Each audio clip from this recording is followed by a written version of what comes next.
Carry champion. Sorry, male viewers. Skip Bayless in-house. What's up, sir? And Stephen A. Smith joining us from Chicago. Gentlemen, how are we doing today? What's going on? Good morning. How you doing? Wait a minute. You're in Chicago?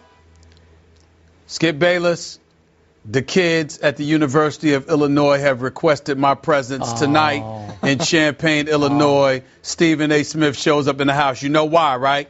Because Stevie A love the kids. Yeah. Does that mean that Stevie A is going to love the Bears today and be not very objective about this game? Well, you have to remember, no, it does not mean that. But after all, I don't have to worry about that because I actually picked them to win this game. You're the one who picked the Jets. Shots fired already. Okay, we got a lot to get to today, guys. I fired none of those shots yesterday at him. But Stevie A is already coming out swinging. I like it. Longtime NFL wide receiver Nate Burleson joining the desk a little later. Plus, that will be good. That will be good. Plus, Ravens owner Steve Bisciotti finally steps to the mic about his role in the Ray Rice domestic violence investigation. Did he help or hurt his credibility? But first, we begin with Monday Night Football. The Bears beat the Jets on the road 27-19, capitalizing on 3 New York turnovers. Jay Cutler tossed 2 touchdowns to tight end Martellus Bennett. Meanwhile, Geno Smith also threw 2 touchdowns. Unfortunately, one of those was to the wrong team. On the second play of the game, Ryan Mundy picked off Smith for a 45-yard pick six. Here's Cutler after the game. It's good, but it's still so early in the season. Got a lot of veterans on this team, so we know, how quickly it can go, good or bad, and we just got to kind of ride this momentum. We got another tough game coming up, and we got some tough games before the bye week as well. So we just got to get back to work when we get home. Jay Cutler says, ride that momentum. But were the Bears lucky or good last night in their win? Stephen A., we'll start with you.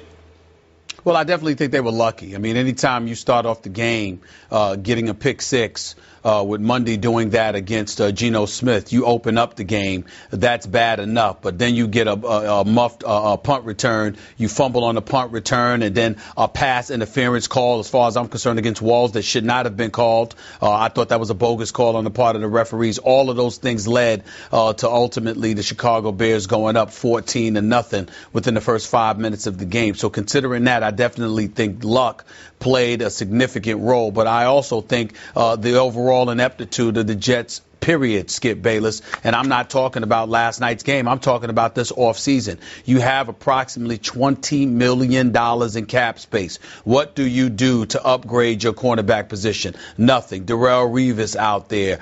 You could have kept Cromartie. You elected not to do those things. All right. So you've got that issue. What did you do to upgrade your wide receiver spot? I know you think upgrading it meant adding Eric Decker, and obviously that was an upgrade compared to what Santonio Holmes was giving you throughout his tenure with the New York Jets. But then you look at the Steve Smiths of the world. You look at the James Jones of the world. You look at the Golden Tates of the world. The list goes on and on. Emmanuel Sanders, Deshaun Jackson. You had an opportunity to have some of these people. You didn't capitalize on it. So what does that do? That leaves Geno Smith in a position on Monday Night Football where he's a bit curtailed, to say the least. Now, obviously, through that interception, that wasn't good. They got into the red zone 6 times, only converted once. That doesn't bode well for them.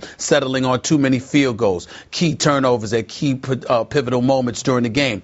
All of those things led to their demise, and they ended up being in a 14-0 hole that they simply couldn't get out of. But there was nothing about the Chicago Bears offense that knocked my socks off. Alshon Jeffrey did his thing, but Brandon Marshall only had 1 reception for 6 yards, and that's about it. Martellus Bennett caught 2 touchdown passes. We understand that, but it was facilitated by the position the Jets put them in. Their running game was non-existent because the Jets' defense is number 1 against the rush.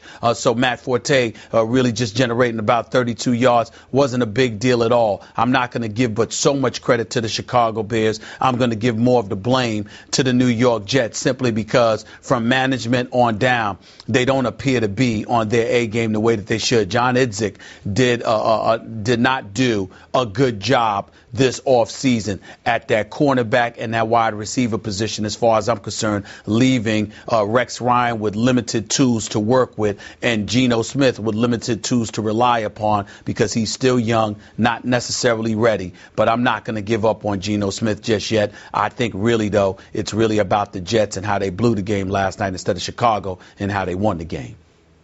We will talk about Geno in just a moment. But back to the lucky or good question. Stephen A. Smith, I want to like the Chicago Bears. as you know, and we talked briefly about yesterday, for 10 years I have tried to love Jay Cutler, finally unsuccessfully. I take away nothing about the Bears from last night because they were far more lucky than they were good last night, thanks in large part to 2 inexcusable referee blunders and 3 inexcusable unforced errors by the New York Jets you just spoke of. Now, let me say quickly about Jay Cutler. I do give him high marks last night for consistently making what I consider by his standards to be sound decisions against Rex Ryan's mad genius blitzing, because they were, as you know, coming from everywhere at Jay Cutler, and he mostly made very wise, quick decisions on how to beat that blitz. He did throw at least a couple that should have been caught by the other team that were not caught by the other team. But remember, his degree of difficulty, as you point out, was very low last night because look at the Jets. They don't have D. Milner. I don't know what happened to Kyle Wilson. And all of a sudden they're starting a 7th-round safety at cornerback in Antonio Allen last night. That Walls kid is in his 4th year as an undrafted free agent as the other corner. And then Calvin Pryor, who I love, but he's still a rookie, is starting at safety. So should Jay Cutler complete some passes against that group? Yeah, he should complete a number of passes, even though he didn't have Brandon Marshall, who was a little bit limited. He had him, but he wasn't really Brandon Marshall. The Jets lost Eric Decker on the other side, so that was advantage Bears. And then we look at all the points that the Jets or the referees just handed to the Chicago Bears. You talked about the pick 6 to start the game. There's 7 points. Then the Jets fumble a punt, and that call, can we see that real quick on the pass interference, Stephen A? That's just egregious. That's an offensive pass interference. That's offensive on Alshon Jeffrey hanging on to Wall's arm. And how do you throw a flag on poor Walls? Well, what did he do on the play except defend it perfectly? He was in position to intercept the football, except he got interfered with. So that's inexcusable to me. And then after that, Jay Cutler, if we could go to this play, not only does he fumble, but it's a live ball. And somebody, I don't know which referee blew the whistle quick, but it was just a quick whistle. And it cost the Jets 7 points in a close game. It's a close game. It's a 7-point swing right there. Boom, because the Jets weren't able to do anything with the ball when they were given the ball at the spot of the fumble. Well, that's just wrong. The refs, somebody, whoever quick whistled that, made what I call an egregious blunder there. And then, obviously, Geno has the ball in close. He's 1st and 10 at the 18. And you give up at least 3 points, if not 7 points, when you make the throw that Fuller picks off. It's just a bad idea. It's typical Geno to me. Again, we're going to discuss that in a moment. But I think the Bears skated out of that game with nothing but luck. And I'm not sure they proved anything. And now that they'll start into their division schedule, we'll start finding out as they start playing Green Bay and Detroit. Well, they didn't prove anything, but sometimes luck has to come on your side. That's an indicator that things are going to go your way in a particular season. And we understand they've had their share of bad luck, and so we can't summarily dismiss that. But I will say that, again, they weren't overly impressive. Jay Cutler wasn't overly impressive. I definitely thought that was a fumble, which they agreed, but it should have been a touchdown, but the referee had a quick whistle. I definitely think the Jets have a point where they feel, or they're of the mindset that they're playing against 2 teams as opposed to just one, meaning the opponent and the referees, because the kind of calls that have worked against them, it just seems to be so flagrantly egregious sometimes. You've got to wonder what these referees are watching. It hasn't been impressive at all, and these are not scabs, for crying out loud. These are seasoned veteran referees, officials who have been around quite some time, and there's simply no excuse for the level of ineptitude we're witnessing from them. But that's a story for another day. In the end, what it comes down to, however, is that Geno Smith didn't help matters with his pick 6. They didn't help matters with their botched punt, and despite all the calls that went against them, whether it be with Walls, whether it be with the fumble, whatever the case may be, the New York Jets still found themselves down 14-0, primarily because of them. You don't botch that punt, Walls is not in a position to get called for the pass interference. You don't throw that pick six if you're Geno Smith, you're not down 7-0 before you had an opportunity to pass gas. It's just that simple. They put themselves in that kind of hole, and ultimately, as a result of it, they lost the game. I look again at Idzik because of the weapons he's given Rex Ryan to work with. I'm looking at Rex Ryan and how he has his defense playing, how depleted their secondary is. Cromartie's gone, Revis is gone, and then you've got a second-year play in Milliner, who was Defensive Rookie of the Month last December, but up until that point had gotten benched 3 times. And here he is. He's your number one guy, but, he's unable to go. You just look around you and you say, what are they working with in their secondary? Not much. Muhammad Wilkinson goes down, hurts his knee, even though it's day-to-day. Sheldon Richardson, same thing. You look at their front 7, and all the onus was put on them, and the Jets still were in a position to win this game and would have won this game if they hadn't gone down 14-0. It's bad luck, bad mistakes, but it's not. I'm not putting that on Rex Ryan. I'm putting it on Mr. Idzik, who needs to give this head coach more talent to work with. I agree. And final thought, I got to give credit to Rex Ryan, Stephen A. This man can flat out coach defense. I said yes, mad genius, but I emphasize that genius part of this. I don't know how he does it. Now, he's got the front line to work with, but to keep his defense in that game just with his defense was pretty extraordinary. All right. Yeah, you're right. Both the fellas saying the Bears were lucky. So you just heard the guys' take on last night's game. Now we want your reactions to Stephen A. and Skip and your takes as well. So go on Twitter and use the hashtag BearsLucky or BearsGood and let us know your thoughts. Geno Smith, despite it all, did have 316 passing yards, but last night was his 9th career game with 2 or more picks. He leads the NFL with 6 pick sixes in the last 2 years. Here's Rex Ryan and Geno Smith after the game. I feel good about this football team, and I feel good about Geno Smith. I just, was it perfect? Absolutely wasn't. But we're gonna focus on getting better as a football team. I've got to make sure that when we get down in that red zone, we were 1 for 6 today, and that's completely awful. We don't expect to ever go 1 for 6 because we hold ourselves to a high standard, and it starts with me. Rex says he likes Geno, but Skip, do you? Have you given up on Geno yet? Stephen A., I can't give up on Geno because I never bought into Geno to start with. Here's my bottom line, and I feel more strongly, obviously, than ever off last night's performance. I think that Geno, with his throwing talent, will always tease Jets fans into hanging in, but ultimately, Geno's inability to play quarterback, his overall command of the quarterback position, will ultimately frustrate and disappoint Jets fans. I believe that Michael Vick, if inserted early enough last night, would have pulled off the comeback, an electric comeback in that game that I think was made for a Michael Vick. And I just believe that going forward with Geno, and I know he's Idzik's guy, which makes him Rex's guy because now Rex is hanging on with Idzik. I just think that when you think of Geno going forward, the first word that usually will pop into your head is shaky. I'm talking about consistent decision-making, consistent play-making, feel for the position. I don't see enough of that from Geno. Obviously, his 2 interceptions last night came at killer times, and when it looked like they had a chance late to get back in the game again and again, Geno came up pretty small. I think he's a decent kid. He always says the right things after the game. He took the blame for 1 out of 6 in the red zone. But I'm sorry, just my bottom line gut feeling is that Michael Vick, if he had been the starting quarterback from the start this year, would have turned the Jets into at least a playoff contender. Going forward for the rest of this year, with Geno as a starting quarterback, they do not have a chance of making the playoffs. Skip Bayless, I'm not going to be as hard on Geno Smith as you are. I respect where you're coming from because your position on him has been incredibly consistent.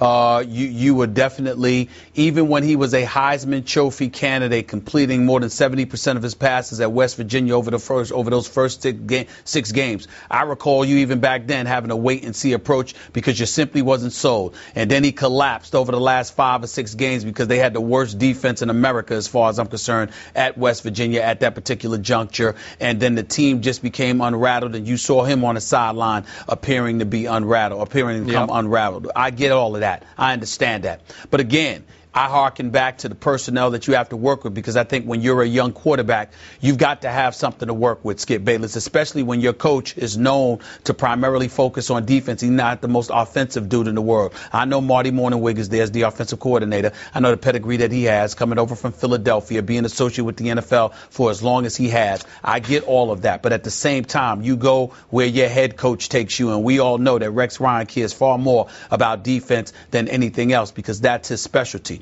So when we look at it from that perspective, and we see the level of dysfunctionality that has sifted through the Jets organization like a virus when it comes to picking the appropriate personnel on the offensive side of the ball, I definitely think that you've got to take those things into consideration. Let's look at Geno and what he's had to work with. Santonio Holmes was supposed to be a #1 offensive option before. He was there. He was barely there last year. Jeremy Curley, who was a slot receiver and a #3 guy, a quality #3 guy, was essentially elevated to being your #1 guy by default because of the lack of bodies that the Jets had available to them at their disposal in year 1 under Geno Smith. At that particular moment in time, what did he do? He completed just 55% of his passes. He's shown some athleticism. We know he can make the throws. His decision-making is questionable, and we get all of that. But at the same time, when you're surrounded with the appropriate level of talent, then that kind of helps you. So what do? Again, they pass up on the James Jones and all the guys that I had mentioned previously, the Golden Tates of the world, the Emmanuel Sanders of the world. They didn't go after any marquee guys. Their definition of a marquee guy was Eric Decker. And I keep telling you, there's an APB out still for him, because we know that he showed up at the Super Bowl because we saw a quote from him before the game. We heard a quote from him after the game. But during those 60 minutes against Seattle, we couldn't find him. Last night, it's Monday Night Football. Same environment, same confines. He's got a hamstring injury. He's got to go out. So what do you have if you're Geno Smith? John Idzik hasn't given Rex Ryan and Marty Mornhinweg much to work with. They talked about Chris Ivory and Chris Johnson. Even though they're a formidable running team and Chicago was ranked 27th against the rush, that was supposed to be something that worked to the Jets' advantage. They were still incapable of running the football effectively last night. So you can't run the football. You don't have the bodies to throw the football, but you've got a second-year quarterback that's starving to make a name for himself because he was ranked 32 in the league according to prognosticators who gauged quarterbacks and what they bring to the table. A Ryan Fitzpatrick and a Chad Henne was elevated against him in stature. You get a young guy with that level of confidence who's going to have an ego. He's going to have a lot to prove. And if he's going to be on a mission to prove something, sometimes he's going to make those mistakes, especially when he doesn't have game breakers and game changers out there on the field with them. So that's not to absolve Geno Smith completely, Skip. I get the fact that it's on him, but at the same time, it's not all on him. And when I look at his talent, I see a guy that could make some things happen. He's going to have a lot to prove. There's no doubt. But he's got the talent. He's got the arm strength. He can make the throws. He's got the athleticism and the evasive skills to be productive if you can just reel him in and get him to make the right decisions. He's not impressive, but he is completing 63% of his passes compared to 55% last year, even though his QBR is at a 33 right now. I just believe that the jury is still out on Geno Smith, and I'd like to see him have more talent to work with before I close the book on him. Okay, those are all fair points. But I ask you, Stephen A. Smith, as you watched this game last night, did not one thought cross your mind? Michael Vick ought to be in there right now? Did you think about it? I'm a person that felt like Michael Vick should have been starting the season. Thank you. So, I mean, I don't disagree with you there. But even if Michael Vick was the starter and played every down of every game this season, Geno Smith still, to me, has a future because his talent mandates that. Okay. Bottom line for me, maybe he will keep getting better, Geno Smith, but I doubt it. Ravens owner Steve Bisciotti addressed allegations in an Outside the Lines report that said hours after Ray Rice punched and knocked out his then-fiancée Janae in a hotel elevator, a police official gave the Ravens security director a detailed account of what happened inside the elevator. The report, co-written by OTL's Don Van Natta, said Bisciotti and other Ravens officials campaigned the NFL and law enforcement for leniency for Rice. The Ravens rebutted the story, and Bisciotti told reporters that Outside the Lines sources were Rice's agent, attorney, and and friends who are trying to build a case for reinstatement for Rice. I think that what's obvious is that the majority of the sources are people that work for Ray. Almost everything in there is anonymous, but it's clear from the subject matter that it's Ray's attorney, it's Ray's agent, and it's Ray's friends. And, they are building a case for reinstatement. And the best way to build a case for reinstatement is to make everybody else look like they're lying. Unfortunately, Mr. Bisciotti is mistaken. He's making an assumption that, as he put it, most of the sources that we spoke with are people paid for by Rice or people sympathetic to Rice, and it's just not the case. We talked to more than 20 people for this story. We had team sources, we had league sources, we had people that were actually in the loop in communications that the team and league had in real time. And so unfortunately, Mr. Bisciotti is assuming that we were just carrying water for Mr. Rice and his reading of this, and that's just not the case. ESPN issued a statement that it stands by the OTL story. You can read the OTL report and the entire Ravens rebuttal on ESPN.com. You guys heard Bisciotti at the press conference. Stephen A, will start with you. Did he help or hurt his credibility?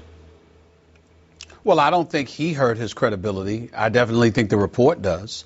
I don't think there's any question that you're going to have a lot of people with raised eyebrows simply because of the 2-game suspension handed down by Roger Goodell on this particular matter. The fact that Roger Goodell gave Ray Rice just 2 games obviously was enough to raise considerable eyebrows based on the initial video that was released. But then for the video to resurface where it showed more intimate details about what exactly had transpired inside that elevator, Skip, where Ray Rice hit his fiance, now wife, with a left hook, snapped the head. The head knocks into the pole in the elevator, rendering her unconscious, and then nudging her with his feet to see if she could get up, and then after that dragging her outside of the elevator like a bag of garbage. I mean, that's basically how it looked. And the fact that that video came about and people could surmise that somehow, some way, the Ravens, along with Commissioner Goodell, knew about this, that raised eyebrows in and of itself. So to me, the report, all it did was substantiate, at least in the minds of people, what they were already thinking, that somehow, some way, you can go through all the pomp and circumstance, you can go through every crevice. What it comes down to is that most folks find it very, very hard to believe that nobody saw that second video released by TMZ until we all saw it. That's the bottom line. Very few people believe that no one, whether it be the owner, the president, Mr. Cass, the GM, Ozzie Newsome, Coach John Harbaugh, and or Commissioner Roger Goodell, nobody saw that video. Now, the report by Vanada, which was exceptional as far as I'm concerned, it indicates why people may not have seen it. Talking about how Cass was first informed and immediately talked to Rice's lawyer and tried to get him into that pretrial intervention program so the video would never be seen. And it definitely is conceivable that nobody looked at it because they didn't want to, because they wanted plausible deniability, Skip. I learned that from politics, watching politics all my life, the way they have plausible deniability. It's a beautiful phraseology, but that's what it comes from. So if you can always say that you never saw it, you never saw it. But it's one thing to have never seen something. It's another thing to say that you had absolutely no way whatsoever of getting your hands on it. What the report to me indicates that's very incriminating is that there was a level of passivity that was exercised from the ownership of the Baltimore Ravens on down to the commissioner's office, because the owner obviously has some influence with the commissioner. Now, where I disagree is where everybody has to point to the supposed friendship that exists between Steve Bisciotti, the owner for the Ravens, and Commissioner Roger Goodell, Skip. They're on a golf course together and all nonsense. That has nothing to do with it. What it really has something to do with is the fact that the commissioner, with his $44 million a year that he was getting at least a couple of years ago, is answerable to the Steve Bisciottis of the world. He's an owner for the Baltimore Ravens. He's an owner within the NFL fraternity. There's only 32 of them. They are the ones who cut Roger Goodell's check. Roger Goodell works for them. And as a result, if there's something compelling in all of this, to me, it would be that. But in the end, to answer the question directly, does Bisciotti come off looking worse? No. He looks exactly how he looked before the report, as far as I'm concerned. Most people found it very difficult to believe that the Ravens had never seen the video unless they purposely wanted to avoid seeing it. And that's what we believe now. I'm with you on this. In the big picture, I do not think Steve Bisciotti hurt his credibility. In fact, his presentation was pretty impressive yesterday. His command of the material, his ability to be convincing with his case is pretty impressive, especially in light of what I saw last Friday afternoon from the commissioner of this league, and we're going to talk about that debacle later. But Stephen A., I just don't want to get into all the he said that he said that he said. It's right. Making my head hurt after a while. Yeah. Here's the bottom line. And I believe Steve Bisciotti, in the end, admitted to this. They all screwed up. And that goes from the Ravens all the way up to the top of the National Football League. And they all screwed up because they weren't enlightened enough about domestic violence, not only in their league, but in this country. They didn't take it seriously enough because their attitude for years and years and years in the National Football League has been, that's between the man and his woman. That's the player and his wife or fiance or girlfriend. We kind of steer clear of that stuff. We're not real sure what went on there. He said that, she said that, he said. So they never wanted to really get involved. And what I thought was pretty astounding admission from Bisciotti was, and I'm going to read it real quick here, there's no excuse for me to not have demanded that video, except I wasn't concerned or interested enough to get it. He said, it never crossed my mind, and I am deeply sorry for that.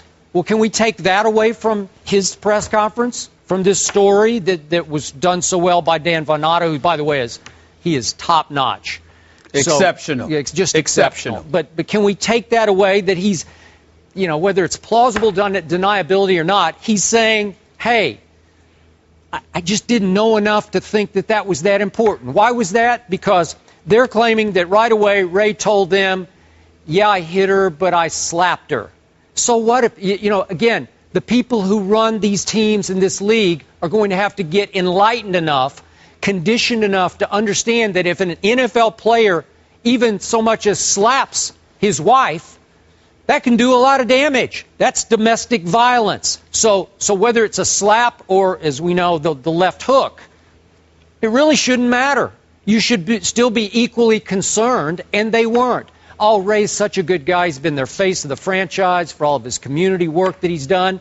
And we love Ray. We're going to buy Ray. No, you can't. In these situations, these incidents of domestic violence, the team and the league have to do their own investigation. And I think they learned this the hardest way possible. They have to get to the bottom of it, and they didn't. Now, whether Ray was careless with the truth or not completely forthcoming, I don't know. I have no idea, and I'm tired of talking about it. All I know is that they all screwed up, and I believe they've all learned a painful lesson here. Skip, I'm tired of talking about it as well, but I do think something needs to be said, and this show is the perfect time to say it. You've got people out there that want blood. They want, when you listen to Steve Bisciotti, when you listen to Roger Goodell, they have both admitted they dropped the ball, yep. They made mistakes. It doesn't appear to be enough. And here's where I'm alarmed by it. I'm right with you, Skip. We are walking hand in hand, side by side in this. They all screwed up. But once you admit it, okay, let's keep in mind that Roger Goodell is the commissioner of the National Football League. Let's keep in mind that Steve Bisciotti is a billionaire. He's the owner of a franchise worth over $1 billion. I think he's going to be fine, Skip, no matter what. Because guess why? The most important point in all of this is that he isn't the one who broke the law. he isn't the one who committed domestic violence. That would happen to be Ray Rice. And I think the thing that needs to be mentioned and needs to be just embedded in people's mind, let's think about why part of this report came out and why Steve Bisciotti felt the need to sit there and go off about it. Because apparently Ray Rice has, to use my phrase, Skip, the audacity, the unmitigated gall to sit there and be upset. Why? Because supposedly he told Bisciotti the truth. He told Goodell the truth. And people are trying to paint him out as a quote-unquote liar because they're saying that he was a bit ambiguous, that he didn't give all the requisite details. Excuse me, Skip, with all due respect, Ray Rice, after that video, that's irrelevant. What's relevant is that you are seen on tape hitting your woman with a closed fist left hook that'll put Mike Tyson to shame. That's the reality. And so let's make sure we pump our brakes and put things in its proper context. Roger Goodell, Steve Bisciotti, the NFL overall dropped the ball. They need to do better as it pertains to domestic violence. But that's not the same as the perpetrator who actually committed domestic violence. Let's make sure we understand that. And let's move on. Recepticon right there. Welcome back. Right now we're joined at the desk by 11-year NFL veteran and current free agent wide receiver, Nate Burleson. Nate, thanks for joining us here at the desk. Thanks for having me. I must say, that little highlight right there got me excited. I was comfortable being in a suit, but I feel like I want to play right now. We got a fun Wikipedia fact for you. According to Wikipedia, you rap under the name New Balance? I do rap under the name New Balance. If you guys need a new intro, just holler at me. I can spit some bars for you. I actually got a song with Macklemore. Most people don't know that. Really? Oh. Yeah. With Macklemore. Seattle's This is back when he was underground, though. He's a super duper megastar right now. Wow, is he really? Now, before we get to this, you tore your hamstring badly early in camp before the first preseason game. Against Detroit, Against Detroit. And now you're back on the market, right? I'm healthy. I'm okay, good. Working out. Just wanted to get that out there. I appreciate that. Yeah, you got it. Skip. Let's get that out there. All right. Where would you like to go? Where would you like to go? Oh. I would like to play for a team that can win. You know, I don't look at myself as a veteran that's just going to come and mentor some guys. I told myself if I can still get open, I still can play. And I feel like I can easily get open against defenders. So I want to go somewhere where I can move the chains and score some touchdowns. So the Jets are off your list, then. That's what you're saying? Well, after listening to you guys talk about the Jets. Well, here's the thing, though. I'm content. After 11 years, I've had a great career. So, I got a lot of good things going on. So we'll see what happens. I'm optimistic either way. Okay. All right. Maybe you go back to Seattle. You spent 4 years in Seattle. The Seahawks, your old team, just beat Denver 26-20 in overtime. The loss actually didn't sit well with Peyton Manning. Here he was after the game. He was kind of critical of the NFL's overtime rules. Puts a premium on the coin toss, so called tails at the beginning of the game and went with it again in overtime, and it was heads and proved to be a significant call. So, but that's the way it is, and you like to not to leave it to that, not leave it into that situation. All right, so Peyton says overtime rules still put a premium on the coin toss. Nate, do you agree? I agree 100%. It seems like it's the luck of the draw on the coin toss, and obviously there's some skill after that. You're going to have to go down there and score, but I was going to answer this two ways. I was going to say as a fan and then as a player, but I'll answer it one way. As a fan and a player, I want to see competitive nature throughout the rest of the game. So as I was watching the game, which I did, after they scored, I would have loved to see what Peyton could do. Even though I feel like Seattle won the game, deserved to win the game, I still feel like I was a little cheated. It's like watching a heavyweight fight that you know is going to go 12 rounds, but somebody gets knocked out early, and you don't get a chance for the other guy to come up and throw his blows. And that's how I felt. The league is meant to appease the fans. That's the direction it's going in. There's a lot of consumers. I'm a consumer. I watch it. I pay for the games. I pay for the jerseys, and I celebrate what it is the league is. So I want to see the game last as long as it possibly can, and that's just me speaking selfishly of it. Stephen A. As hard as these guys have to work to get themselves in an appropriate level of condition, putting their bodies at risk, making the personal sacrifices that they make just to be out on a football field, with the NFL priding itself on being at the height of competitiveness and as well as parity, fairness, etc., it's pretty much a damn shame that luck has to enter the equation when it comes to overtime. So let me get this straight.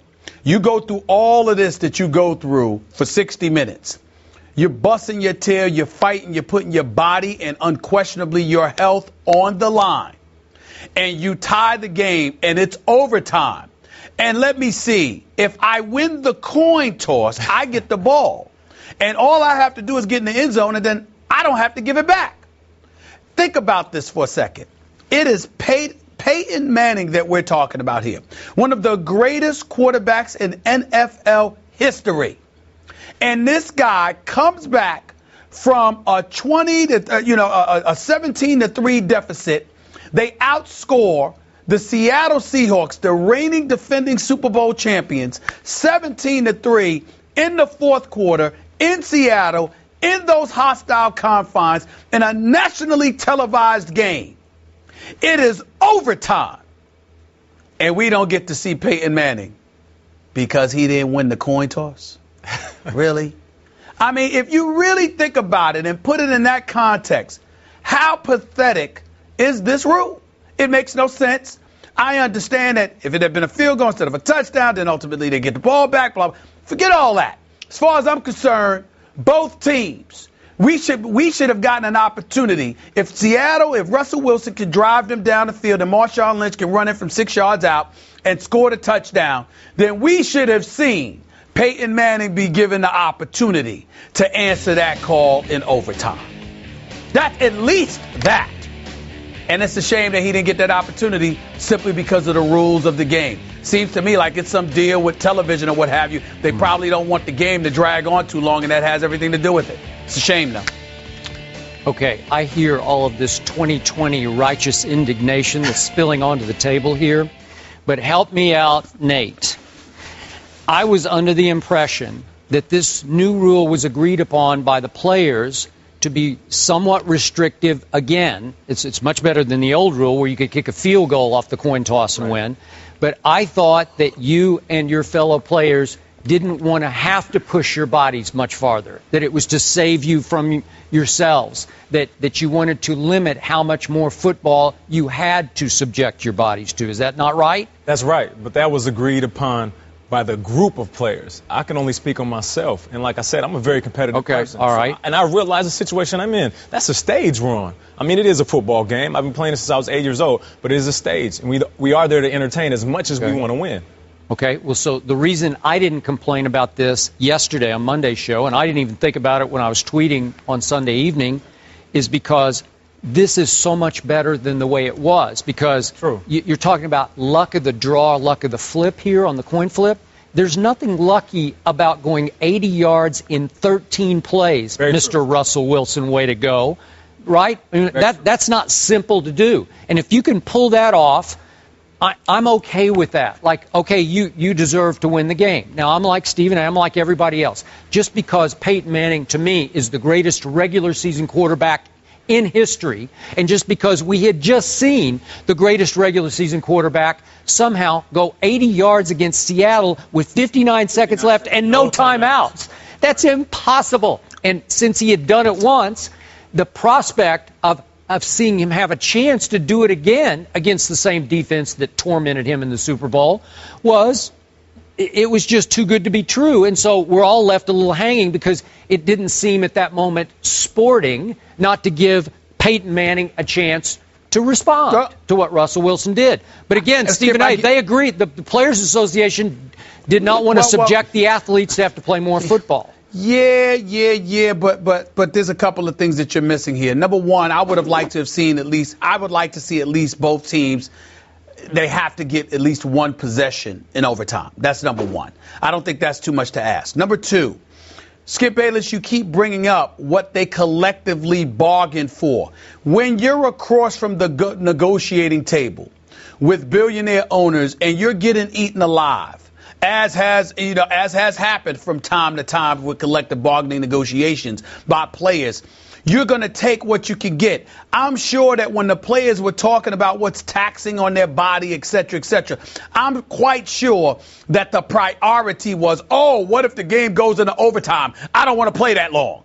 I think it's a situation where you think about the two-a-days and you think about putting on pads and actually having physical contact and the coaches being able to run you into the ground. I think you're attacking every little nook and cranny that you can to make sure that they don't wear you out, so you don't have the Kerry Williams of the world going off about what Chip Kelly is doing on off days. I think that was their primary focus. I don't think the players sat across from the negotiating table, charted this down and say, let's address overtime, because we really, really want to go home, and we don't want to sit out and find ourselves in a position where, oh my Lord, overtime arrives and we've got to be, we want to make sure we curb that significantly.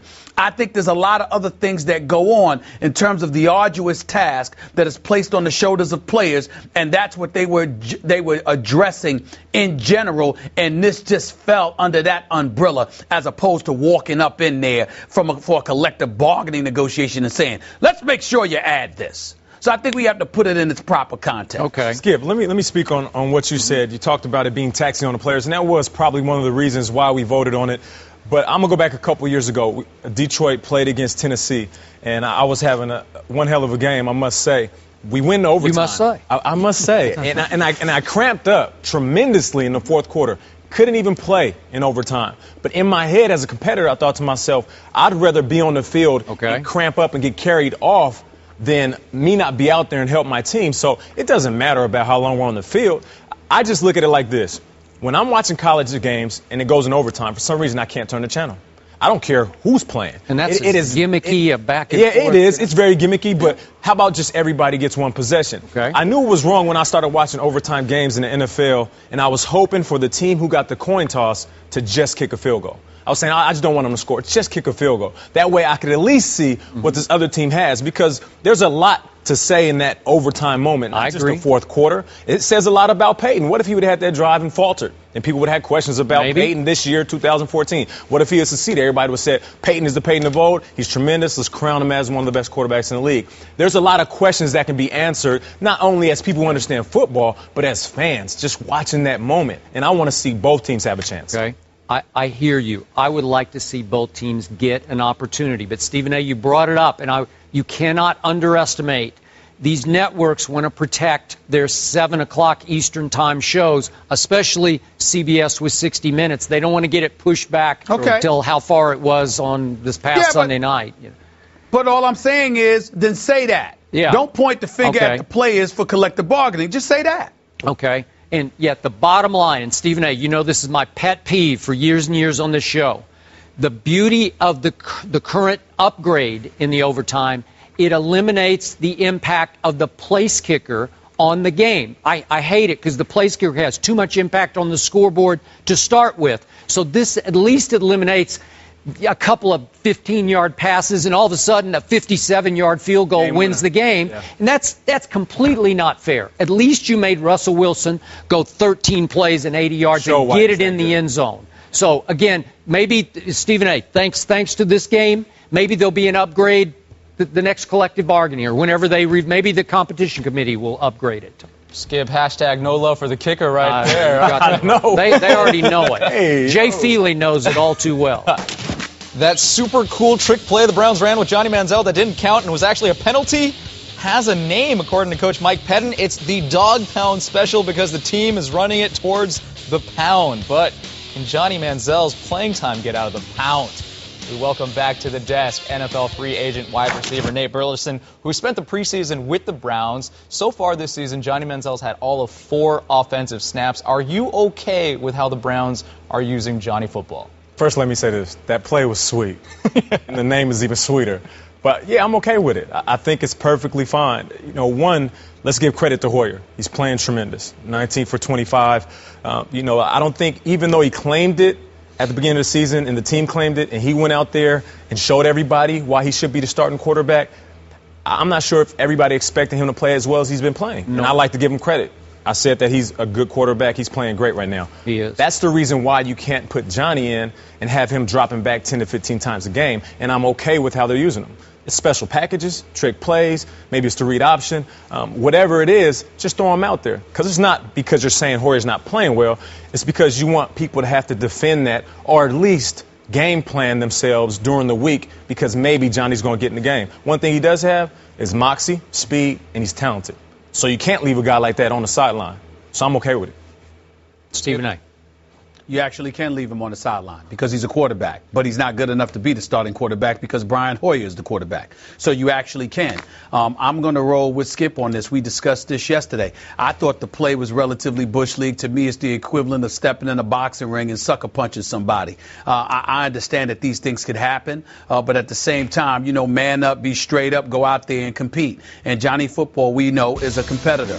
But at the same time, he's a quarterback, and he's somebody that is by and large perceived as being the future of this franchise. And when I look at it from that perspective, Nate, you know, you talk about trick plays or whatever the case may be. If that's the case, line him up as a wide receiver, put him in the slot, do something like that. No, you wouldn't do that. You know why you wouldn't do that? Because the likelihood is that you're going to need him to be the quarterback you need him to be for the future moving forward. Hoyer is balling. We appreciate what he's doing. He's a homegrown product. He's completing 64% of his passes. I think that he's been relatively impressive, eliminating the first half of the season opener against the Pittsburgh Steelers. I definitely think Hoyer is showing a lot of promise, and I'm proud of the job that he's doing. But at the same time, I don't see anybody designating him as the quarterback of the future. They've said that that's about Johnny Manziel. And if that's the case, you don't put him in those kind of positions. That's just my opinion about it. I am with you, which brings me to I have two bones to pick with our friend Nate here. First of all, you're okay with the way Johnny's being used, and I'm not. And I said this yesterday. It's beneath this kid's dignity, to me, to become a circus act, a sideshow with the Cleveland Browns. He is a quarterback. I think he's going to be a starting quarterback, and I think he has a chance to be a star quarterback in this league at some point. God bless Brian Hoyer. He is playing at a high level, a shockingly high level, and I'm backing off of that now. I got to say, go, Brian, go.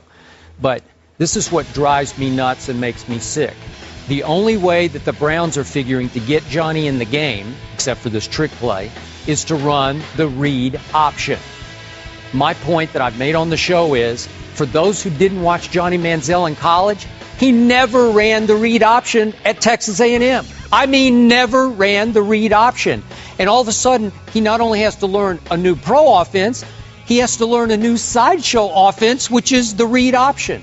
Now remember, for those who don't get this, Tim Tebow was nothing but read option at Florida. That's all he did. That's the only way Tim Tebow could survive at the NFL level, is to put him in the shotgun and run the read option where he's ride and decide with Willis McGahee every play. He can either step back and throw it because the defense is a little off balance, or Tim Tebow could pull it back and run off tackle and maybe run over somebody. But Johnny Manziel never did that in college. He dropped back, and if he didn't see what he liked, he might spin out of the pocket to create more time to throw, or he might take off and run. Now, occasionally they would call a quarterback draw so he could just bolt up the middle. But in this case, it's driving me nuts that to set up this trick play, he had to go in and run a read option. And I think every time they've run it, it gets blown up because it's not Johnny's cup of tea, man. It's not what he does. Well, let me respond first to Stephen A. Okay. You mentioned Bush League or Sandlot, I think it was. You know, and I know Andy Dalton is a starting quarterback, but that is a trick play, and it worked tremendously. I think that was very impressive what Cincinnati did. So sometimes trick plays in this league are necessary. I'm not saying you have to throw Johnny in every time you want to throw a trick play, but my question is to everybody who's wondering why he's not playing more or he should be on the sideline more is if you have a talented individual, I don't care what position he's at, you have to put him on the game. I don't care if he's your starting quarterback or second-string quarterback or third-string quarterback. If there's a talented guy, we asked the question earlier, Vic should have gotten the game. And we know how talented Vic is. I'm not saying Johnny is Vic. I'm just saying if somebody's on the sideline that's talented, figure out a way to get him in the game. And now let me talk about me being with Johnny and seeing Johnny. No. Hold on. Okay, all right, go ahead. You go ahead and respond, and I'll respond again. Go ahead. 1 point at a time. I'm sorry. Does everyone on a football team who is talented get to play? Nah, this ain't Little League. I feel you. Exactly. So the point that I'm trying to make to you, don't give me that stuff about Johnny Football being talented. There's a whole bunch of people in the NFL that are talented that are riding the bench. You know why? Because somebody ahead of them is more talented. Right. That's the reality. If he was that talented, then he'd be in the game. But we've already addressed the fact that Hoyer is playing well. We don't need to replace Hoyer, and we don't need to make Hoyer seem like he's not doing his job, because that's what's going to happen if you get Johnny in there for too many snaps. Because that's a message you're sending not only to Hoyer, but everybody watching the Cleveland Browns. But let me go back to what the time I spent with the Cleveland Browns and me watching Johnny. And I'm just an observer. I talked to him a few times, but I like to watch more than I talk, and I like to listen. And what I noticed is this kid wants to play. Now, I'm not going to call him a kid. This man wants to play. And he wants to be a star in this league. And that's something I can appreciate. So if you got a guy like that who's yearning to get on the field, Kyle Shanahan, who I can appreciate as an offensive coordinator because he coaches at a very high standard, he's going to figure out a way to get him involved in the game. And a lot of times, like I said, this could be just strategic. This could be them doing it at the beginning of the game, the first 4 games, and then them not using them for the middle of the season. All right, Stephen A. Question number 2, Nate. What's up? What's up, sorry. Steve? What's up? I'm sorry. My bad, Nate. I didn't know this. Are you saying that there's dudes on the bench in the NFL who are talented but don't want to play? I'm not saying that. Hold on. Everybody want to play. For sure. Everybody wants to play. Nate, I guarantee you, every day you went to work in your 11-year career, there were brothers. You understand? I'm talking brothers. I'm talking men, not black, white. I'm talking men. Right. There were dudes in the same uniform as you who wanted to play wide receiver. Did they get to do that ahead of you, Nate? No. You know why? Because I'm sure they wanted to, didn't they, Nate? For sure. Did they want to play ahead of you? For sure. But they didn't because they weren't as good as my man Nate Burleson. If Johnny Football, I don't care about what he wants. You got to be better. He's not better than Hoyer at this moment. He's not better than the wide receivers who could have been running down the sideline for them. You trying to tell me they couldn't have found somebody better to put out there? I'm not saying that. I'm just saying that he isn't your typical number 2 receiver. There's a lot of number 2 quarterback. There's a lot of number 2 quarterbacks that really are not going to get in the game, period. They're not going to play the entire season. Johnny's a different case. I say he wants to play, meaning that he has the talent to be on the field. You're saying that Johnny might not be as talented as Hoyer, which could be the case. Hoyer might be just the better quarterback right now, but Johnny is a football player. And as we have learned in this league, sometimes you got to get the football players on the field, even if it's just for a taste. Okay, I do like the fact that you're saying Johnny is uniquely talented, right? For even a backup quarterback, he has talents that are rare in this league for that position, right? Yes. And I'm not just saying that he can run fast or he can make people miss when he has the ball in his hand. He can throw the ball. He can whip that thing around. I've seen him make some throws that not a lot of quarterbacks can make. Really? Yeah, wow. and he made a few mistakes, but those were rookie mistakes. So all I'm saying is you got to figure out a way to utilize him. Okay. If you're going to draft a guy in the first round, and we talked about this off air, you got to figure out a way to get that guy on the field, especially if he does want to play and not just being content as a number 2 quarterback. Okay, if you had to guess right now, educated guess, Johnny Manziel's future in this league will be what? He will be a starting quarterback one day. You think he could be a star? I agree. I think he could be a star. Here's the thing. You said that maybe he's the future of the Browns. I'm saying that Hoyer's playing well right now, and he's not willing to let that go. Could Johnny be the future of some other franchise? He could be. He could be with the Browns, could be somewhere else. I'm just saying Hoyer's playing well enough right now that you might have to ask that question down the line. I commute from Schenectady to Manhattan. It's about a 6-hour round trip, but it's cool. My family loves Schenectady, and I love books on tape. It's a lot of time to spend driving alone. On the other hand, Schenectady is really close to the highway, so... Life is a long drive. Make sure your car is along for the ride. Mobile Super Motor Oil is formulated to help prevent sludge and protect against wear. Mobile Super, for long engine life. This week, the Bears got to the Jets. Last week, the 49ers and Colin Kaepernick were their victims. After throwing a pick that set up a Chicago touchdown, Kaepernick allegedly used the N-word in addressing Lamar Houston, according to Fox Sports. Kaepernick was penalized on the field and later fined more than $11,000 for the alleged slur, but denied saying anything and will appeal the fine. Right now, we welcome back to the desk Nate Burleson, 11-year NFL veteran, current free agent wide receiver. What's your reaction to this? Well, allegedly. I'll just say allegedly. I'm going to say this. I don't think that he's the first player to use the N-word over these first few weeks of the season and even in preseason. And he's allegedly not going to be the last. My concern is, how do you pinpoint who's saying what on the field? what, there's a handful of refs and 22 guys on the field at a time yelling and screaming. You got the fans yelling and screaming. There's talk going back and forth before, during, and after every single play. Unless you have this guy mic'd up in HD, I don't see how you can say that he was the individual. And they even said that, obviously, he denied it, and who he was talking to said that that word wasn't said. So for me, it's just alarming and concerning that they're going to pick out Kaepernick. Maybe I'm partial because he's a UNR guy. I'm a UNR guy, and I'm a big fan. And he got a lot of flack for his tattoos, and he's changing the mode of what NFL quarterback looks like.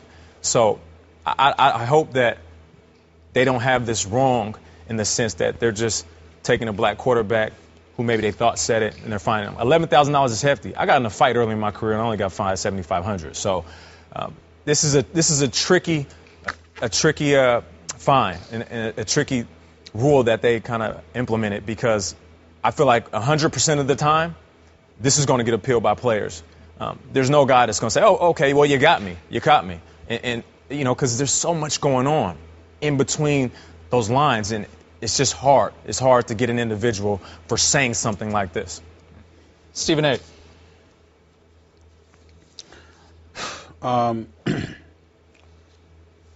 First of all, the rules are the rules, and if you break the rules, we understand that you have to be penalized for it.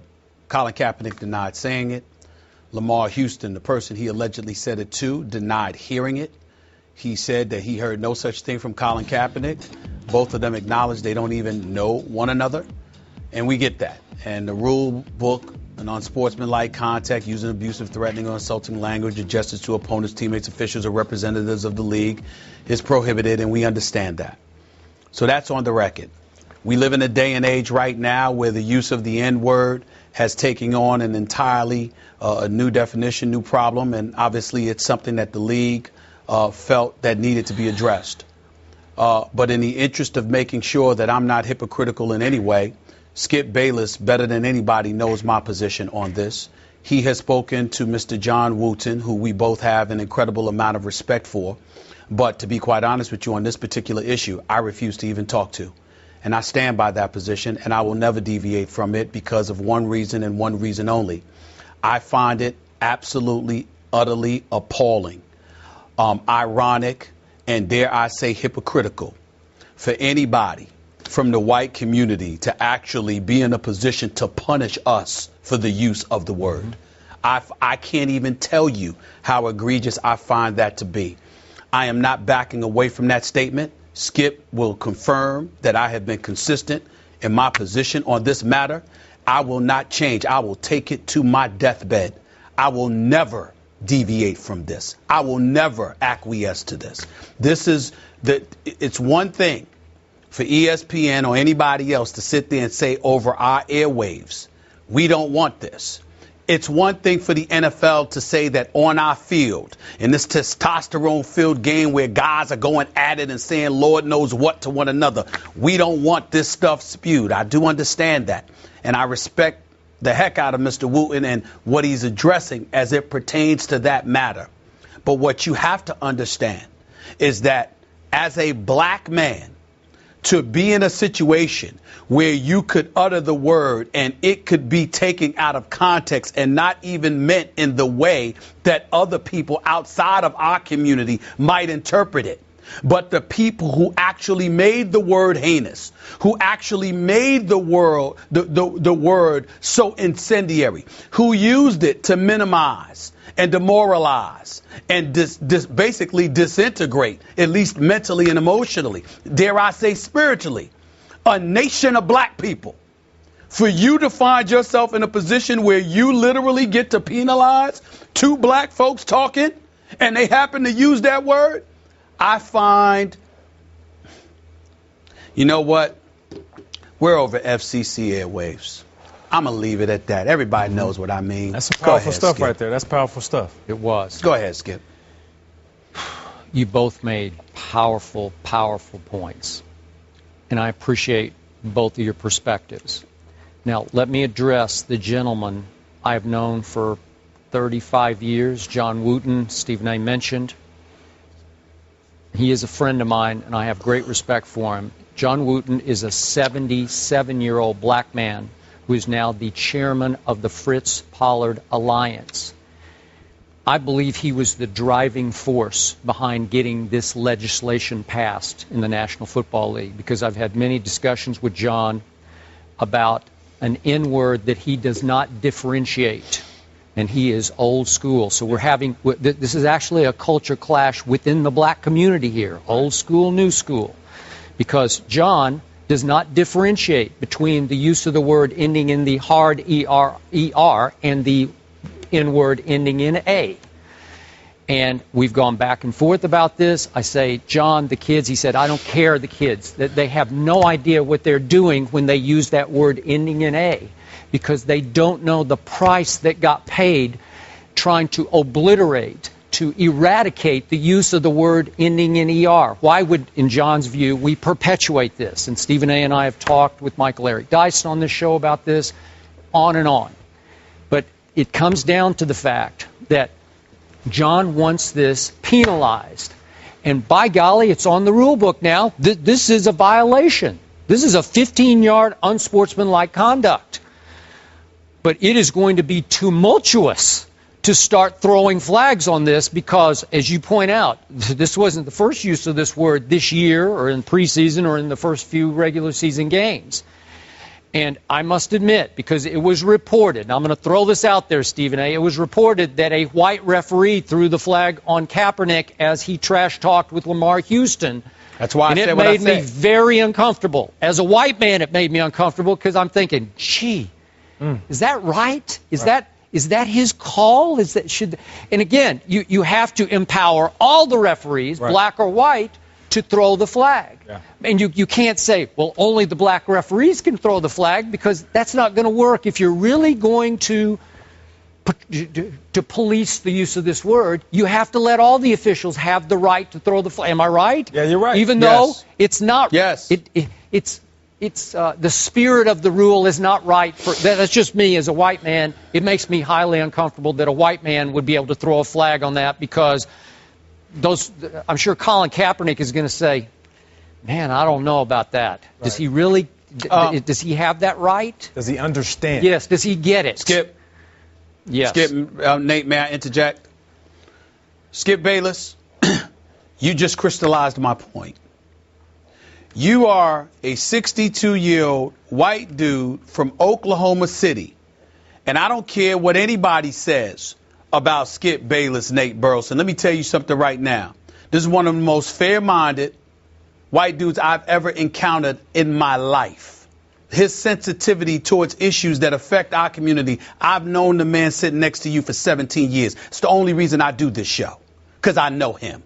Because Skip knows I got a lot of other things I could be doing than sitting up here every morning with him. But because it's him, which is why I do this show, because of his level of sensitivity and how conscientious he is. That's why I love him.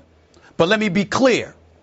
The fact that you, Skip, feel so uncomfortable with the flag that was thrown against Colin Kaepernick, which led to the $11,000 fine, is exactly my point. And it is exactly my problem with Mr. Wooten. There is no doubt that this man has put in his work, more work than I could ever hope to. You know how much I respect and revere my elders.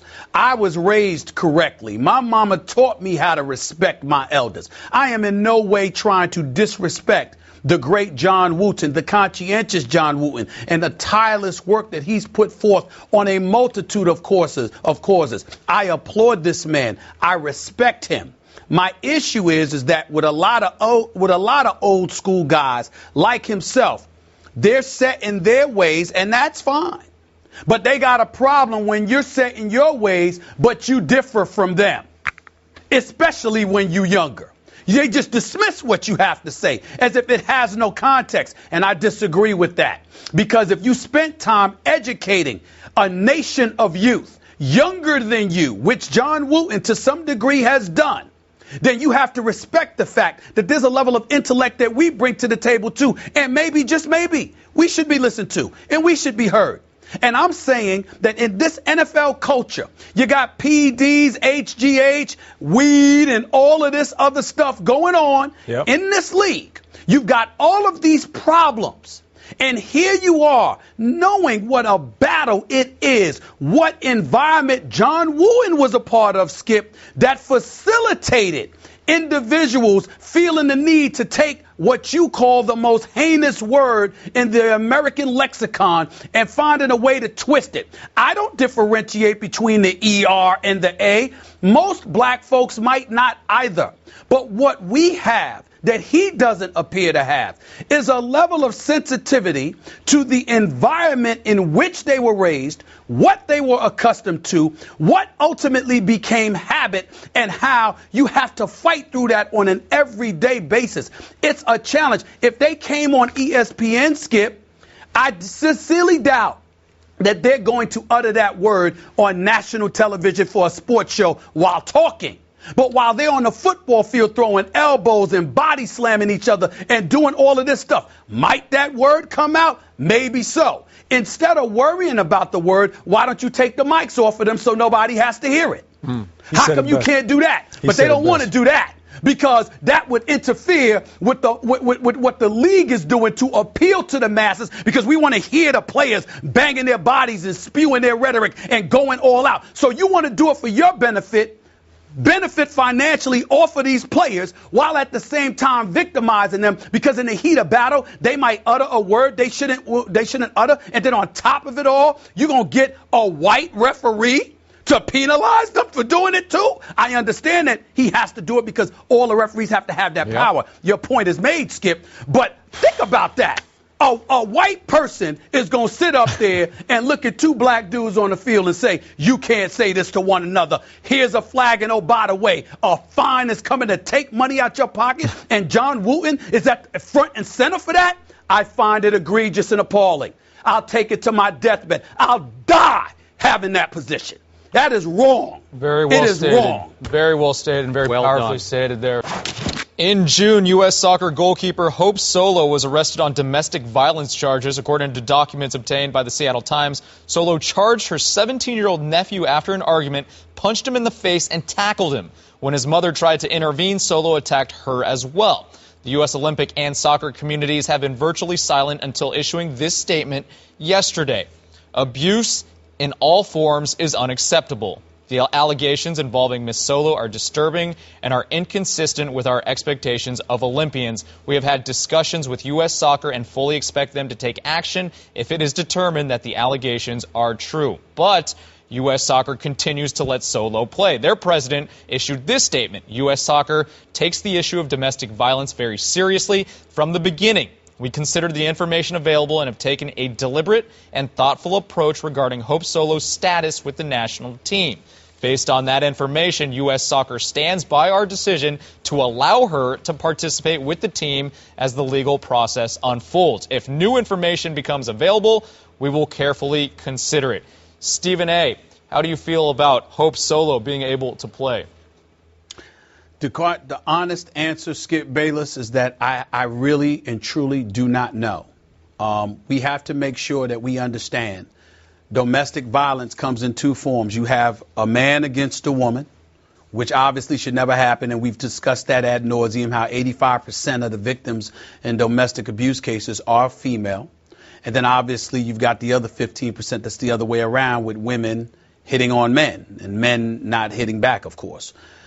This particular situation with Hope Solo, until we get more details, Skip Bayless, I'm of the mindset that it sounds like literally a family matter, a family fight. I mean, you know, I've had sisters, I've had cousins of the female persuasion fighting with one another. I don't know if I call that domestic abuse unless somebody gets their butt kicked pretty significantly. I mean, I think that at times you have to distinguish the difference between a fight and abuse. And I think that I'm talking about as it pertains to two women going at it. Now you've got the 17-year-old boy. They say that Hope punched him in the face. Obviously, if the kid didn't do anything and, you know, that's what she elected to do, we got a problem.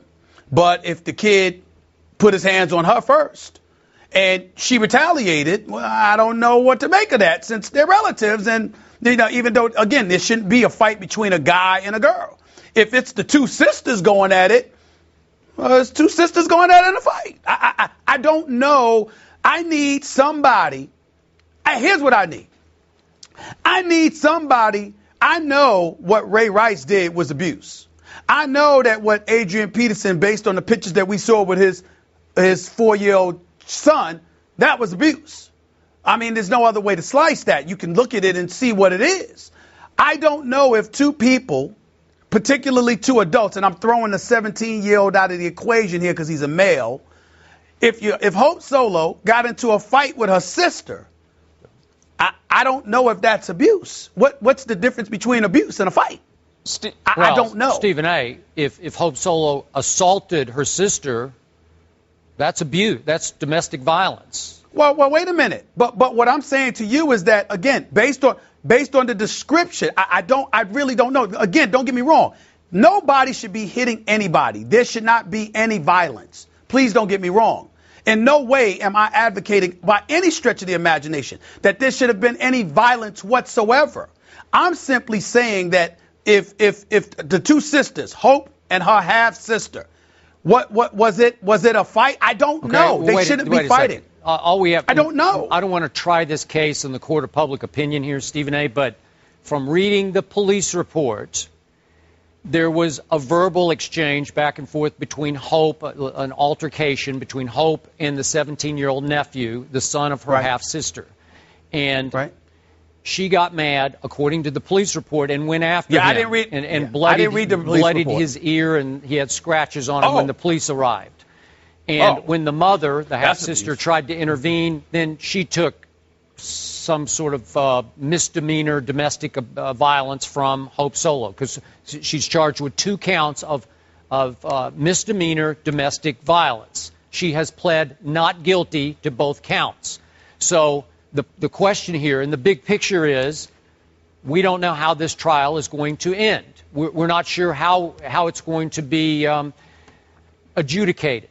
So in the end, it's the same issue now facing our Team USA, the women's soccer team, that faces the NFL.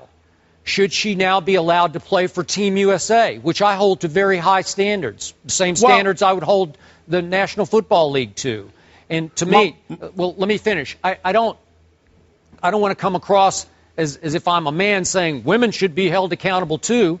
I just think she's charged with 2 misdemeanor counts of domestic violence, and she should be put on the equivalent of an exempt list until this is adjudicated, until this goes to trial or whatever, however it's resolved one way or the other. I don't believe she should be allowed to represent the United States of America on the soccer field. And they've got some qualifying matches coming up here pretty soon for the 2015 World Cup. I don't believe she should be allowed to play. Stephen A., should she be allowed to play? No, she shouldn't be allowed to play, but let's understand why. It's because we don't know, and on top of it all we know is that, you know what, she's saying that she's not guilty of what she's being accused of, and obviously it's going to be resolved. But in the times that we're living in, based on what we've been experiencing and talking about over the last several weeks, there is no question that she shouldn't play, because fair is fair. And if we got to sit there and put everybody under the spotlight, well, then she falls under that spotlight as well. And based on the culture that we're living in right now, NFL, NBA is about to address it. Major League Baseball is trying to modify its policies, etc. There is no question. All I'm simply saying, nobody's defending anything that she's been accused of. I hope that's not what anybody is getting from this. I'm saying we don't know all the details. She's denying it. So, again, I need somebody to classify, as, in terms of what's abuse and what's a fight, even though we know the best way to do it is that nobody should put their hands on anybody. How about that? But in the end, the climate that we're living in right now, there is no getting around the fact that if everybody, and I'm not comparing her to Ray Rice or anybody else, but then again, she might warrant it once all the facts are revealed. All I'm saying is, because of the climate that we're living in, because of the noise that has been created because of it, there is no question that she should not be allowed to compete because, as you said, Skip, she's being held to the highest of standards. Yep. You are representing our nation. Right. You ain't just representing a shield. You ain't just representing a league. You're not just representing your team. You're representing the United States of America, and we have to send a message globally that this is not something we condone nor tolerate under any circumstances. But I did not read the police report, to be fair, and I did not know the stuff about the ear and what the 17-year-old went through. The sister, I thought it was between pretty much her and the sister. No. Yeah, we want to clarify here. Solo is facing misdemeanor domestic violence charges. That is not a question there. She is facing the charges of misdemeanor domestic violence. Hope Solo, she's also a Nike athlete, as a matter of fact, and Nike issued a statement saying, "We are aware of the allegations and that Hope Solo has pled not guilty to the charges. Hope remains a Nike athlete, and we will continue to monitor that situation." Unfortunately, over the past several weeks, we have seen all too much of the NFL doing wrong. That starts with me. The same mistakes can never be repeated. As much as I would like to tell you that I should have stood up and said, the hell with the way the world views this, we're going to take a stand above, better and bigger than anybody else, I'm not that good. All right, I'm not that honorable, I guess, that I was not prepared to take the worst case punishment against somebody that I have incredibly loving feelings for. All right, Roger Goodell made his first public statements in more than a week on Friday at a news conference. Right now, we welcome back to the desk Nate Burleson. Now we've heard from Steve Bisciotti. We've heard the Outside the Lines report. Where do you stand on where Roger Goodell now stands? I feel like Bisciotti was a little bit more transparent in the way that he spoke about the issue and how he handled it. In certain ways, I felt like Goodell wasn't as much. More surface in his answers. Yeah, saying I dropped the ball or apologizing doesn't really give us details. You know, as players that's involved in the league and now a player outside of the league, watching things progress and watching videos surface and players having to step up and give press conferences, and we have to be completely naked in the way that we're unveiling ourselves and what happened. All we want as players is the same thing. We want you to not only say you dropped the ball, but tell us why you dropped the ball.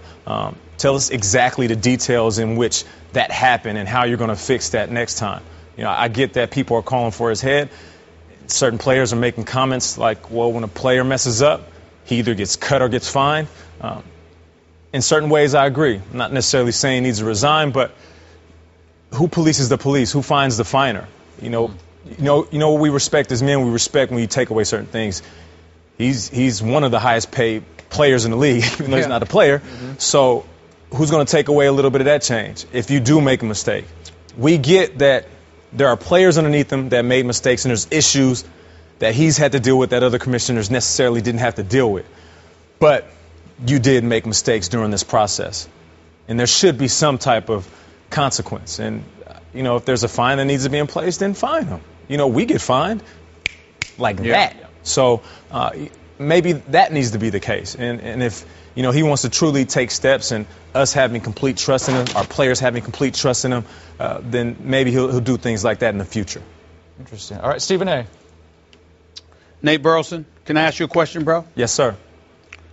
When players make mistakes, drug use, criminal activity, weed, the list goes on and on, do we get all the details of exactly every little thing that you've done and you've been doing? Not you, but I'm talking about players in general. No. Does that happen? No. Exactly. So my point is, why should the commissioner have to do that? The commissioner is not an elected official. The commissioner answers to the 32 owners. They are the ones who hired him. They are the ones who elected him as commissioner. They are the ones who pays his paycheck. When you combine that with the fact that obviously he has to supervise the league and the players, do I believe that the commissioner, Roger Goodell, should sit in with the Players Association and give them every little minute detail about what happened? Absolutely. Yes. But I don't think he owes that to us. Right. Because it's the NFL. It's a private entity. Okay, now it benefits from public dollars to some degree, and we understand that, but ultimately it's a private entity. Roger Goodell is not an elected official answerable to a whole bunch of people, more so than he is answerable to the owners. What has turned me off completely is these players that seem to be so anxious to pile on Roger Goodell as if the transgressions of Ray Rice are superseded by whatever duplicitous tendencies Roger Goodell engaged in. If Roger Goodell lied, if Roger Goodell tried to protect Ray Rice, if Roger Goodell committed a dereliction of duty as the commissioner, if Steve Bisciotti did the same thing, no matter how egregious those actions or lack thereof may be, it does not compare to what Ray Rice did. And when this is a bigger story than Ray Rice himself and what he did, it's a problem. And one of the other things that people have forgotten to point out, Skip and Nate, let's just say for the sake of argument that the story, and we believe it to be true by Van Natta because he's exceptional, where Ray Rice got ticked off because the owner let go, gave the impression that he was a bit ambiguous and didn't give all the details, as well as Roger Goodell. So Ray Rice is ticked off. How in God's name is Ray Rice justified in being ticked off at anybody after what he's seen to have been doing? And oh, by the way, all you did was alienate the one billionaire who appears willing to employ you when the dust settles by sitting there and revealing the text that he sent to you when all of this went down. This is unbelievable to me that people are focusing on this stuff more so than Ray Rice. Roger Goodell, Bisciotti were wrong. They mishandled things. They both admitted it. Their transgressions don't even compare to that of Ray Rice. It's the bottom line.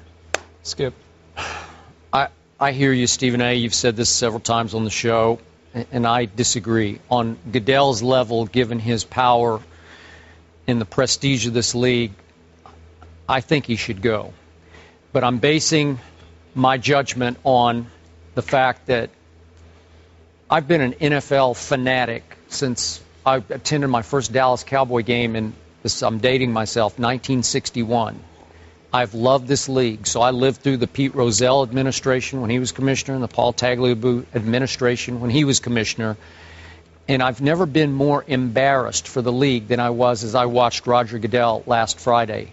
I've never had less faith in this league than as I watched him, and I quickly tweeted that Roger Goodell hasn't danced this much since his senior prom. And that's the truth. He just danced and danced, and it was so awkward to watch. It made me so uncomfortable to watch how uncomfortable he was, how defensive, how unconvincing. I think, again, Stephen A. and I've gone back and forth on this, he didn't just drop the ball. He chose not to pick it up. And his attitudes and his league's attitude toward handling domestic violence incidents over the last 6-8 years and before that are deplorable, and they should pay for this. Now, will it immediately hurt this league's ratings? Will it have dramatic impact? No, it won't. But maybe going forward, slowly but surely, Mark Cuban might turn out to be right, because he said, what was it, about 6 months ago, this league better be careful, it's going to get in trouble. It's going to kill its golden goose here. One point of reference, there's 162 games in Major League Baseball per season. They're modifying their domestic policy. Adam Silver, the commissioner of the NBA, is revisiting their domestic violence policy because originally on the books right now it calls for a 10-game suspension if you're convicted of such a charge in the National Basketball Association. That's 10 games out of 82. Let's keep that in mind. So we also have to take into consideration this, Skip Bayless. Roger Goodell is the commissioner. He is answerable to the owners. According to the report, an owner tried to use whatever influence he had with a subordinate of his to make a decision favorable to him and his franchise. There is no doubt that modifications need to take place. There is no doubt that the NFL dropped the ball on this, along with Baltimore Ravens specifically, as well as Roger Goodell.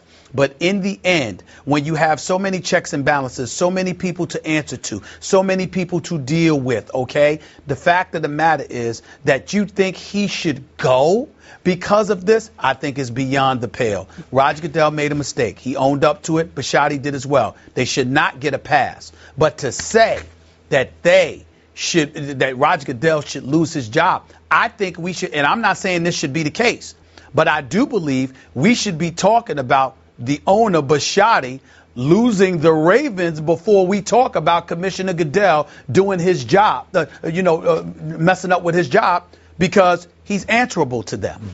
On Saturday night, a suspended Jameis Winston was in full uniform before Florida State's game against Clemson. Coach Jimbo Fisher blamed himself and the equipment staff for the miscommunication. Stephen A. Smith, is this a big deal or not? It's not a big deal as far as I'm concerned. It's over and done with Skip Bayless, because he was supposed to be suspended for half the game, and then they switched it to a full game, and the equipment folks or whomever put his uniform up in the locker room. I was taken aback initially myself when I saw him out there working out, but then when Jimbo Fisher explained it, I'm good with it. Good with it, Not Nate? a big deal. Who cares? They said that he wasn't supposed to play in the first half, then changed it to the whole game. He didn't play. That was the point. He did something wrong. The penalty was not playing. He didn't play. Who cares if he put the pads? I don't care if he stayed in the pads all game. If he's not getting in the game, that's the point. You're penalizing him, saying, hey, you're going to sit out this game because you made a mistake. The message was sent to him. Who cares if he suited up? Okay, but it was a big deal because everyone saw Jameis come out in pads and warm up with the other quarterbacks. And it was a bad look for Jameis because he got blamed for something that should have been blamed on Jimbo Fisher. He should have been on top of it, made it clear to the equipment staff and to Jameis, you got to come out in basically street clothes and maybe your jersey. And he didn't, and Jameis took the fall for that for a while until yesterday. And Jimbo should have taken even more of the fall for it. Is Jameis taking more blame because of all his past discretions now? He is. I mean, he's made some mistakes. So now anything that happens, they're going to look at him and they're going to blame him. And it's going to be like that for a while until he cleans up his act. But you know what else they saw, Skip? They saw him sit on the sideline. They did. And they understood that the kid wasn't going to get in the game. All right. Exactly. Well, totally agree with you, Nate. All right. Nate Burleson coming to. You know what he did? Good job. Yeah, good job. He did more than okay. Coming back. Hey, Nate. What's up? Hey, Nate. You could come fill in for me. All right.